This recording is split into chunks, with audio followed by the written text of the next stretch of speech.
दोस्तों, मैं हूं देवाशीष और ऑटोडेस्क पावर मिल 2020 के ट्यूटोरियल सीरीज नंबर 9 में आज हम क्या देखने वाले हैं। तो बेसिकली पावर मिल के जो रफिंग स्ट्रैटेजी है मॉडल एरे क्लियरेंस, तो इसमें बहुत सारे फ्लेवर्स होते हैं। ठीक है, तो इसमें रास्टर स्ट्रैटेजी भी होता है, इसमें मॉडल स्ट्रैटेजी भी होता है और एक वर्टेक्स स्ट्रैटेजी होता है। तो ये तीन तरह का स्ट्रैटेजी हम यहाँ पे देखेंगे। बाकी और कुछ एक्स्ट्रा ऑप्शंस भी आपको मिलते हैं, जस्ट लाइक लिमिट फंक्शनैलिटी। तो आप टूल पाथ को सपोज रोकना चाहते हैं बाउंड्री यूज करके, तो आप लिमिट फंक्शनैलिटी कैसे यूज करेंगे। और एक ब्लॉक फंक्शनैलिटी भी है। आप चाहते हैं कि आपका जो रफिंग कर रहे हो या कोई भी फिनिशिंग, चाहे रफिंग हो चाहे फिनिशिंग हो, आप कहीं पे इसको जेड हाइट में ब्लॉक करना चाहते हो। पहले क्या होता था कि हम ब्लॉक्स में ही हाइट देना पड़ता था कि टूल पाथ को रोकने के लिए, या फिर हम इसको स्लाइसेस को मैनुअली डिलीट करते थे सिलेक्ट करके। बट इसमें आप इजीली ब्लॉक फंक्शनैलिटी को यूज करके या फिर जेड लिमिट का यूज करके भी आप कर सकते हैं। ठीक है, ब्लॉक फंक्शनैलिटी में आप रफिंग में आपको बाहर टूल अलाउ करना है वो आप कर सकते हैं। Z limit basically Z height को ब्लॉक करने के लिए यूज होता है। Then component thickness is just like आप आपके पास क्लैंप है। ठीक है, क्लैंप का सॉलिड मॉडल है, आप उसको सॉफ्टवेयर को दिखाना चाहते हैं कि जस्ट लाइक ये आपका कोलिजन एरिया है, तो यहाँ पे आपका टूल ना जाए। तो आप सॉफ्टवेयर में एक ऑप्शन है कंपोनेंट थिकनेस, वहाँ पे आप पर्टिकुलर सरफेस को सिलेक्ट कर सकते हैं, उसको आप कोलिजन एरिया में दिखा सकते हैं। या फिर कोई ऐसे एरिया में जस्ट लाइक आपके पास पैच कर रखे हो, कोई सरफेस को आप जो होल है वहाँ पे आपने कवर कर रखा है कोई पैच डाल के, तो आप उसको इग्नोर करना चाहते हैं, क्योंकि बिना इग्नोर में वहाँ पे टूल पाथ आपका जनरेट नहीं होगा। तो उस केस में भी आप उस सरफेस को सिलेक्ट करके कैसे इग्नोर करोगे, वो भी आप इसमें कंपोनेंट थिकनेस में भी कर सकते हैं। तो ये कुछ स्ट्रेटेजी टाइप है। सबसे पहला है रास्टर। रास्टर जैसे कि आप देख पा रहे हैं, ये पैरेलल रफिंग मेथड है। लास्ट पास ये आपका वॉल में एक बार जनरेट करेगा, तो इसको आप 0 से लेके 90 डिग्री तक आप किसी भी एंगल में आप इसको जनरेट कर सकते हैं। Next is offset model. तो हम ट्यूटोरियल नंबर 8 में ऑफसेट ऑल के ऊपर ज़्यादा डीपली गए थे। तो ऑफसेट मॉडल में क्या होता है, ये मॉडल को आउटवर्ड से ऑफसेट करता है। ठीक है, तो ये जो देखिए आप यहाँ पे सारा जो एंड पॉइंट है ये आपका ओपन है, बट यदि ऑफसेट ऑल में ये आपका ऑफसेट ऑल होता तो आपका क्लोज होता। ठीक है, कोई भी ओपन एरिया नहीं होता। Third strategy is the vertex. तो vertex is the high speed roughing strategy. ये आज के डेट में काफ़ी पॉपुलर स्ट्रेटेजी है। आप सपोज आते हैं, कोई बोलता है कि आपको साइकिल टाइम रिड्यूस करना है, तो आप 60 to 70% टाइम इसमें रिड्यूस कर सकते हो। तो इनिशियली आप यदि टूल रूम में इलेक्ट्रोड्स मैन्युफैक्चरिंग करते हैं या फिर सॉफ्ट मेटल में आप डील करते हैं, तो आप एंडमिल, जो स्पेशल काइंड ऑफ एंडमिल होता है, जैसे चिप ब्रेकिंग जिसमें फंक्शनलिटी होता है, और इसमें कॉर्नर रेडियस यूज करके, कॉर्नर रेडियस वाले एंड मिल, तो आप फ्लूट कटिंग यूज करके आप इसमें रफिंग कर सकते हैं। तो सपोज आप इसके बारे में बिल्कुल जानते नहीं है, तो मैं आपको एक आइडिया इसमें दे देता हूँ। तो दिस इज वन वीडियो। ठीक है, तो इस वीडियो में आप एक बार देख लीजिए कैसे आपका रफिंग होता है। तो बेसिकली ये रफिंग करने का मेथड है। ये एंड मिल का पूरा फ्लूट यूज कर लेता है, और आप एंड मिल का डायमीटर सपोज 12 mm है, तो आप 24 mm का डेप्थ ऑफ कट लेके आप इसको रफिंग कर सकते हैं। तो खाली ये सिंपल प्रोफाइल नहीं, आप कॉम्प्लिकेटेड प्रोफाइल में भी आप इसको यूज कर सकते हो।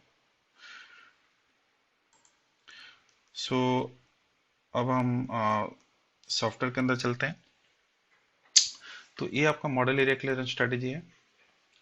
तो ये हम पहले भी डिस्कशन कर चुके हैं, और मैं कुछ इसमें डीप ड्राइव जाऊंगा। तो सबसे पहले मैं इसमें लिमिट्स के बारे में आपको बताना चाहता हूँ। तो लिमिट्स के लिए आप क्या कर सकते हैं, लिमिट बेसिकली करता क्या है। तो यहाँ पे लिमिट में एक बाउंड्री है, तो मैं इसको टॉप व्यू कर लेता हूँ। सपोज मान लीजिए यहाँ पे इस टूल पाथ को इस चारों कॉर्नर पे आपको क्लैंप्स आपको लगाना है, और उसके लिए आपको अवॉइड करना है इस एरिया में। तो आपके पास कोई 3D मॉडल है नहीं, तो आप बाउंड्री से इसको करना चाहते हैं, तो आपके पास ऑलरेडी ये बाउंड्रीज आपने बना रखा है, यूजर डिफाइंड बाउंड्री चारों साइड में। तो आपको क्या करना है, यहाँ पे जो बाउंड्री में आपको इसको ब्राउज करना है, और यहाँ पे देना है कीप आउटसाइड, क्योंकि बाउंड्री के बाहर ही आपको इसको चलाना है। कीप आउटसाइड देके यहाँ पे कैलकुलेट करिए। तो जैसे आप कैलकुलेट करते हैं, देखिए आपका टूल पाथ आपका फॉर्म हो गया। तो इस एरिया से हट के आपका टूल पाथ फॉर्म हुआ। तो इस तरीके से कोई भी यदि पर्टिकुलर बाउंड्री आप यूज करोगे, तो आप बोलोगे कि मुझे इनसाइड में करना है, तो आप वो भी आप कर सकते हो। तो ओनली आपका उसी एरिया के अंदर आपका रफिंग होगा, बाहर एरिया के छोड़ देगा। तो ये लिमिट फंक्शनलिटी में काफ़ी यूजफुल ऑप्शन है। और यहाँ पे एक ऑप्शन आपको मिल रहा है, limit tool centre to boundary, और एक है limit tool centre, limit tool periphery to boundary. तो इन दोनों का मतलब क्या है? अभी मेरा पेरीफेरी था, तो पेरीफेरी था मतलब यदि मैं यहाँ पे आपका टूल यहाँ पे सिमुलेट करता हूँ, इसको हाइड कर लेता हूँ आपका होल्डर। तो देखिए टूल का जो पेरीफेरी है वो आपका बाउंड्री को टच कर रहा है, राइट। तो इस केस में आपका टूल बिल्कुल सेफ है, मतलब आपका यदि यहाँ पे क्लैंप है तो इसका आसपास आपका जाएगा नहीं। सपोज आपने यहाँ पे इसको limit tool centre to boundary कर लिया, और यदि आप यहाँ पे कैलकुलेट करते हैं तो देखिए क्या होगा। तो जो भी आपका बाउंड्री का सेंटर होगा, तो उसी के सेंटर से ही आपका टूल पाथ जनरेट करेगा। तो इसमें मेजर प्रॉब्लम क्या आता है, यदि आप यहाँ पे जाएंगे, तो यदि टॉप व्यू करें, तो इसमें आपका टूल का हिस्सा कुछ हिस्सा आपको बाउंड्री के अंदर जाएगा, ठीक है। तो ये कुछ थे ऑप्शंस आपको लिमिट्स के अंदर बताने के लिए। देन और एक ऑप्शन है, यदि मैं इसको साइड व्यू करता हूँ, अब देखिए ये एरिया में आपका टूल पाथ आपका जा रहा है। क्यों जा रहा है? यदि आप मॉडल ऑन करेंगे तो यहाँ पे एक पॉकेट है। सपोज मैं चाहता हूँ कि ऊपर से ऊपर से 20 mm तक ही मुझे टूल पाथ बनाना है। तो यहाँ पे मिनिमम में मैंने क्या किया, यहाँ पे मैं पिक कर सकता हूँ कोई एक एरिया। तो वहाँ पे जो भी वैल्यू आ सकता है उसको आप डायरेक्टली ले सकते हैं, या फिर आप यहाँ पे -20 भी आप मैनुअली डाल सकते हैं। तो 0 से लेके -20 तक मुझे यहाँ पे टूल पाथ बनाना है। तो देखिए, तो 0 टू -20 तक यदि मैं इस टूल पाथ को यहाँ पे प्रॉपर्टी चेक करता हूँ, तो इट विल शो -20, राइट। और यदि मैं -20 टू -30 तक बनाना चाहता हूँ तो कैसे करूँगा, तो यहाँ पे मैक्सिमम में -20 और इसको कर लूँगा -30, राइट। तो उसके अंदर भी आपको जब यदि मैं -40 कर लेता हूँ, और आप उसके अंदर भी यदि कुछ अपना डेप्थ ऑफ कट चेंज करना है, जैसे 0.1 mm करना है, पहले 5 mm था, मैं 1 mm कर रहा हूँ, तो वो भी आप कर सकते हैं। तो ये बेसिकली कहाँ पे काम आएगा, जहाँ पे आपका डीप कैविटी है, और कुछ ऊपर से कुछ एरिया आपने ज़्यादा डेप्थ ऑफ कट में रफिंग करना है, और जैसे जैसे डीप होता जाता है वहाँ पे आपको डेप्थ ऑफ कट आपको रिड्यूस करना है। तो उसके लिए आपको बार बार यहाँ पे ब्लॉक में जाके एडिट करने की जरूरत नहीं है। यहाँ पे आपको ब्लॉक को लिमिट यहाँ पे एडजस्ट करने की जरूरत नहीं है, राइट। तो ये कुछ लिमिट फंक्शनलिटी थे। और और एक ऑप्शन आपको यहाँ पे बताना चाहूँगा। अभी बाउंड्री को ऑफ कर लेता हूँ।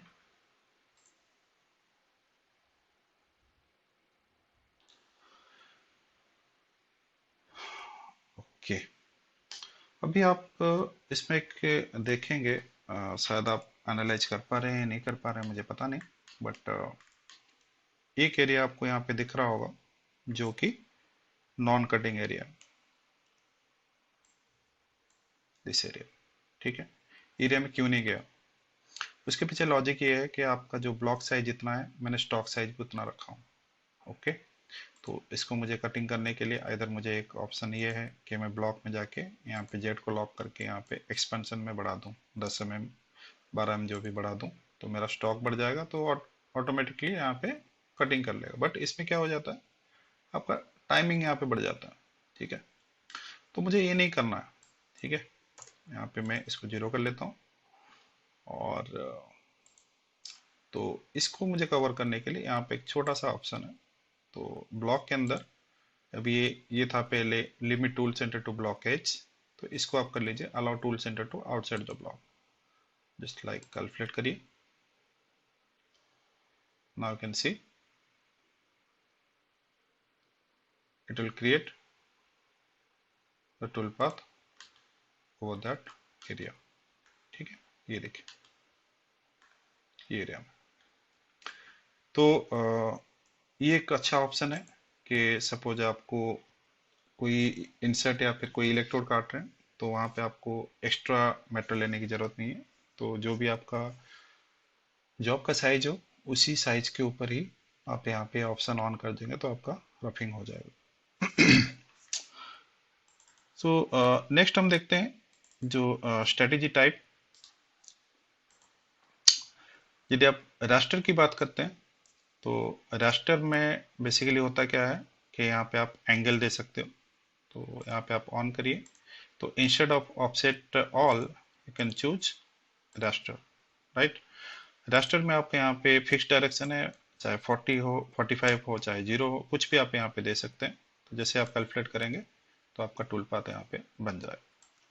ठीक है, तो मैं यहाँ पे एक स्लाइस आपको बना के दिखाता हूँ। तो व्यू पिक जेड हाइट यहाँ पे आप देख लीजिए, राइट। यहाँ पे अलग अलग जेड हाइट यहाँ पे देख सकते हैं। तो ये आपका रास्टर है। यदि वही सेम आप यहाँ पे मॉडल एरिया क्लियरेंस में आप देखेंगे, मॉडल एरिया क्लियरेंस में मॉडल वाले फंक्शनैलिटी में, तो जैसे कि आपको मैंने पहले बोला था कि मॉडल जो स्टाइल आप यहाँ पे लेंगे रफिंग के अंदर, तो this one the offset model. ठीक है, ऑफसेट मॉडल में मॉडल को ऑफसेट कर लेता है बाहर, तो इसमें स्टॉक को कंसीडर नहीं करता। सपोज स्टॉक आपका ये है तो उसको कंसीडर नहीं करेगा। ठीक है, मतलब स्टॉक को कंसीडर करता है तो यहाँ पे क्लोज होता है टूल पाथ, जैसे कि आपका ये वाला टूल पाथ है, ये जो model area clearance offset all में। ठीक है, ये जैसे आपका क्लोज हुआ है बिकॉज ये मॉडल को भी ऑफसेट कर रहा है और स्टॉक को भी ऑफसेट कर रहा है, तो इसीलिए क्लोज टूल पाथ बन रहा है। यदि ऑफसेट मॉडल है तो ओनली ये मॉडल को ऑफसेट करेगा बाहर की तरफ। तो इसमें जस्ट आप इसको सिलेक्ट कर लेंगे तो टूल पाथ स्टाइल आपका ये है। Then the final one is the vertex. ठीक है, तो वर्टेक्स आपका कैसे बनता है। ठीक है, वर्टेक्स के ऊपर मैं थोड़ा सा आपको डीपली बताता हूँ। वर्टेक्स के लिए हम एक अलग सेशन लेंगे, तो इसमें जस्ट आपको ओवरव्यू आइडिया देता हूँ। तो वर्टेक्स के लिए आपको यहाँ पे लेना पड़ेगा ये वर्टेक्स। ठीक है, और वर्टेक्स में ये दोनों चीज़ें बहुत मायने रखता है। First one is the step over and step down. ठीक है, तो स्टेप ओवर में आप यहाँ पे सपोज मेटल आपका सॉफ्ट है या हार्ड है तो उस हिसाब से स्टेप ओवर डिसाइड होता है। और डेप्थ ऑफ कट जो है, जो भी आपका यहाँ पे टूल डायमीटर है, ठीक है, तो टूल डायमीटर जो है up to 2 times of the diameter, तो जो आएगा वो वैल्यू आप यहाँ पे दे सकते हो, राइट। और वर्टेक्स आएगा यहाँ पे, वर्टेक्स में आपको यहाँ पे लेना है फ्रॉम स्टॉक। यहाँ पे दो ऑप्शन यहाँ पे आपको मिलेगा। तो सबसे पहला जब वर्टेक्स लॉन्च हुआ था तब हुआ करता था फ्रॉम मॉडल। तो फ्रॉम मॉडल में बेसिकली जो भी जो स्लाइसेस जनरेट करता था, जो पाथ जनरेट करता था, वो मॉडल को आउटवर्ड्स ऑफसेट करके बनाता था। तो सिंपल टाइप्स मॉडल इसमें बेटर बन सकते थे पहले, बट फ्रॉम स्टॉक में क्या होता है कि ये बाहर से स्लाइसिंग आपका डिसाइड करता है, तो इसमें आपको नैरो चैनल्स और कॉम्प्लिकेटेड प्रोफाइल आराम से मैचिंग हो सकता है। और एक होता है टारगेट रेडियस। टारगेट रेडियस में इसमें एक लमसम रेडियस देना होता है, जो कि एक टारगेट रेडियस के हिसाब से सेट होता है, जो कि मिनिमम एक आर्क आपका फॉर्म होता है। तो उसी आर्क को फॉर्म करने का ट्राई करता है आपका टूल पाथ, राइट। तो ये बेसिकली आप यदि यहाँ पे टॉप व्यू में देखेंगे तो यहाँ पे ये काफ़ी सारे जगह में आप देखेंगे तो ये जो रेडियस आपका जनरेट करता है ये एरिया, ठीक है, ये जो रेडियस, तो ये रेडियस बेसिकली इसी के हिसाब से मायने रखता है टारगेट रेडियस आप क्या दे रहे हैं। ठीक है, और यहाँ पे सबसे बड़ा रोल प्ले करता है आपका ये जो स्टेप कटिंग। तो यदि आप स्टेप कटिंग यहाँ पे कुछ नहीं रखते हैं, ठीक है, तो क्या होता है आपका, एक बार देख लीजिए, आप एक बार एनालाइज करेंगे तो आपको पता चलेगा। तो स्टेप कटिंग यदि आपका नहीं रखते हैं, जैसे आपका सिंपल स्ट्रेट वॉल टाइप या फिर हल्का सा टेपर है, ठीक है, तो उस केस के लिए चल जाता है। जैसे आपको कुछ इलेक्ट्रोड्स वगैरह या कुछ ऐसे टाइप के कंपोनेंट काटना है, ठीक है, बट जितने भी कॉम्प्लिकेटेड 3D होता है या फिर कोई 3D इंसर्ट काट रहे हो या 3D मोल्ड काट रहे हो, तो उस केस में ये देना जरूरी हो जाता है। क्यों? यदि आप, मैं यहाँ पे ऑफ करके बनाता हूँ, तो आप सपोज इसी को ही ले लीजिए, कंसिडर कर लीजिए। यदि मैं यहाँ पे आपको सिमुलेशन दिखाता हूँ तो आपको आइडिया आ जाएगा। ये देखिए, तो वर्टेक्स का ये मेथोडोलॉजी है। वर्टेक्स एक्चुअली है क्या?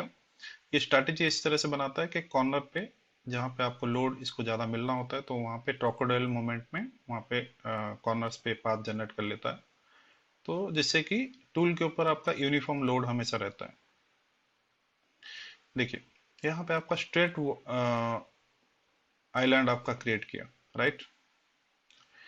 तो स्ट्रेट आइलैंड क्रिएट करेगा तो जो रेस्ट रफिंग के लिए आप आएंगे तो काफ़ी ज़्यादा आपको लोड मिलेगा। तो आप चाहते हैं कि यहाँ पे जो 3D के ऊपर भी आपका ये टूल पाथ आपका मेटल रिमूव करे। देखिए, ये एरिया आपका पूरा वर्टिकली छोड़ दिया। क्यों? आपका खाली ये एक एक स्लाइस खाली वर्टिकली ये निकाल के आपका छोड़ देगा। तो उसके लिए क्या है, इसके अंदर एक ऑप्शन है,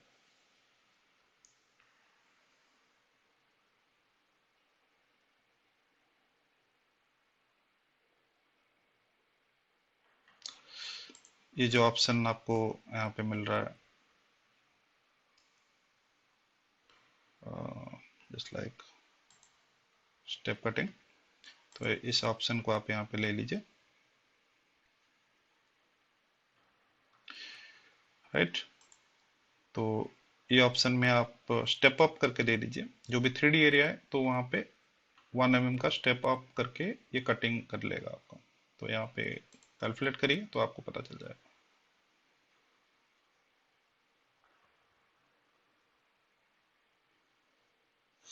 तो ये बहुत ही यूजफुल ऑप्शन है। आप सपोज इलेक्ट्रोड या फिर कोई ऐसा इंसर्ट्स आप कटिंग कर रहे हैं जिसमें आपको रफिंग टाइम लगभग आपको जितना आ रहा है, तो ये स्ट्रैटेजी में आप इसको 60 to 70% आप टाइम रिड्यूस कर सकते हैं। तो आप स्टार्ट करिए इसको इलेक्ट्रोड से,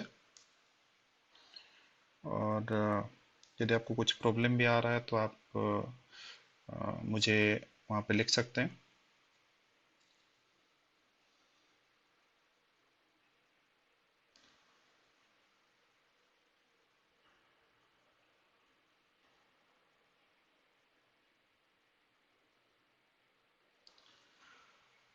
So right now it's calculating.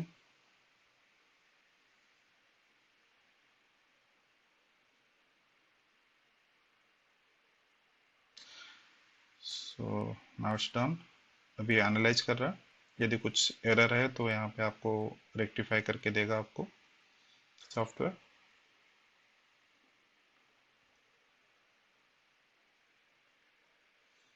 तो इट्स डन।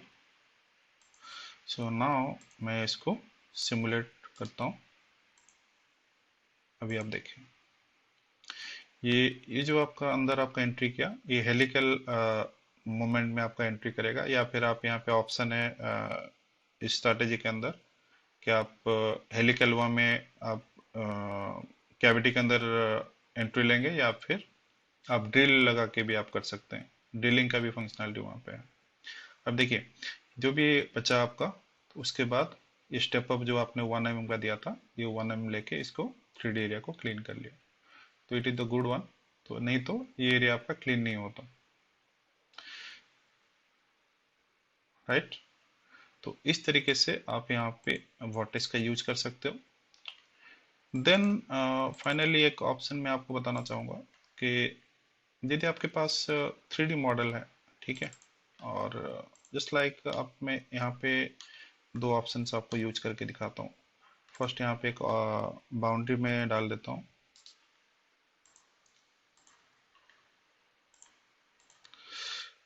मान लीजिए आपने यहाँ पे पैच लगा लिया, राइट। यहाँ पे मेरा पैचेस है। तो मेरा तो यदि मैं इसको रफिंग को रिकैलकुलेट करूँ, मैं एक बार इनवैलिडेट कर लेता हूँ और इसको दोबारा से बैच प्रोसेस करता हूँ। तो आप देखिएगा इसके अंदर आपका टूल नहीं जाएगा, ठीक है। तो यदि उस कंडीशन में मुझे यहाँ पे टूल्स को अंदर ले जाना है, मेरा यहाँ पे कोई एक पर्पज में मैंने यहाँ पे पैचेस डाल रखा है, बट मैं चाहता हूँ कि बिना इस सरफेस को डिलीट किए हुए मैं मेरा यहाँ पे ये टूल पाथ इसके अंदर पॉकेट के अंदर जाए। तो क्या कर सकता हूँ मैं, इसको आप सेटिंग में जाइए। तो इसी के अंदर मतलब आपको सारे टूल पाथ के अंदर आपको मिलेगा एक component thickness. This one is the component thickness, right. तो इसको आप ऑन करिए। यहाँ पे आप कोई भी एक रो आप पकड़ लीजिए, ठीक है। आप यहाँ पे इस सरफेस को पिक करिए, जो सरफेस आपको इग्नोर करना है, ठीक है। तो मैंने उसको पिक किया और यहाँ पे एक्वायर कंपोनेंट कर लीजिए। तो वहाँ पे नंबर 1 आपका सरफेस आ गया। तो यहाँ पे मैशनिंग मोड में 3 ऑप्शन आपको मिलता है। तो यहाँ पे इस सरफेस को आपको मैशनिंग करना है या फिर कोलिजन करना है। कोलिजन मतलब आपका टूल यहाँ पे नहीं जाएगा। और एक है इग्नोर, मैं इग्नोर कर लेता हूँ। एक्सेप्ट कर लिया। अब इसको रिकैलकुलेट करते हैं। पहले तो क्या यहाँ पे इसके अंदर आपका प्रोग्राम नहीं बन रहा था, अब देखते हैं क्या होता है।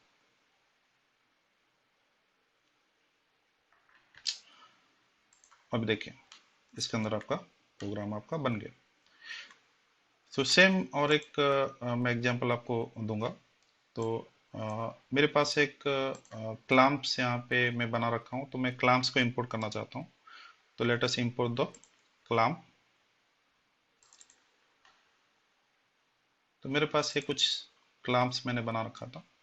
अब मैं चाहता हूँ ये क्लैंप्स को मैं यहाँ पे सॉफ्टवेयर के अंदर शो करूँ कि ये मेरा मेशिनेबल मॉडल नहीं है, ये मेरा कोलिजन मॉडल है, कि मेरा टूल जो है यहाँ से आसपास भी ना जाए। तो इसको कैसे करूँ? तो इसके लिए मुझे कोई भी बाउंड्री लेने की जरूरत नहीं है। Just you need to go for the component thickness. कोई भी एक रो आप पिक कर लीजिए। वहाँ पे ये जो सरफेस है, ये जो क्लैंप्स, उसको क्लैंप्स के जो मॉडल पे राइट क्लिक करके आप यहाँ पे डायरेक्टली एक एक करके इंडिविजुअली एक एक करके सरफेस सिलेक्ट करने की जरूरत नहीं है, ठीक है। यहाँ पे राइट क्लिक करेंगे, यहाँ पे सिलेक्ट ऑल करके ऑप्शन है, तो डायरेक्टली आपका सिलेक्ट हो जाएगा। और कोई भी एक रो में यहाँ पे सिलेक्ट करके इसको डाल दीजिए एक्वायर सिलेक्ट कंपोनेंट। और यहाँ पे इसको मशीन के बदले इसको कर लीजिए collision. Just apply it, yes, accept. So now calculated, now सी।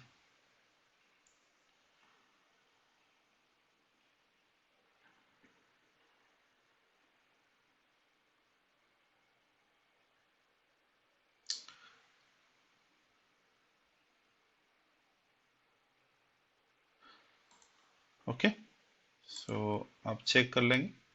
तो ये देखिए आपका क्लाम्स के बाहर ही आपका टूल पाथ बना रहा है। तो ये काफ़ी अच्छा फंक्शनलिटी है आपका क्लाम्स को अवॉइड करने के लिए। तो कंपोनेंट थिकनेस आप यूज कर सकते हैं। तो हम दोबारा से अपने प्रेजेंटेशन डेक में जाएंगे। तो हमने क्या क्या कवर किया? हमने ये जो स्टाइल्स हमने सारा कवर किया।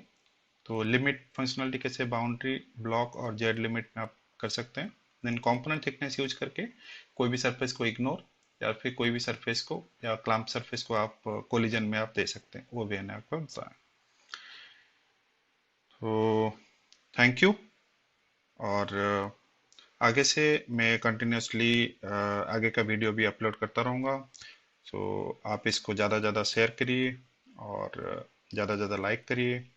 और कुछ भी हो आपका पास कमेंट या फिर कमेंट बॉक्स में आप डालिए, मैं ट्राई करूँगा आपको आंसर करने के लिए। थैंक्स।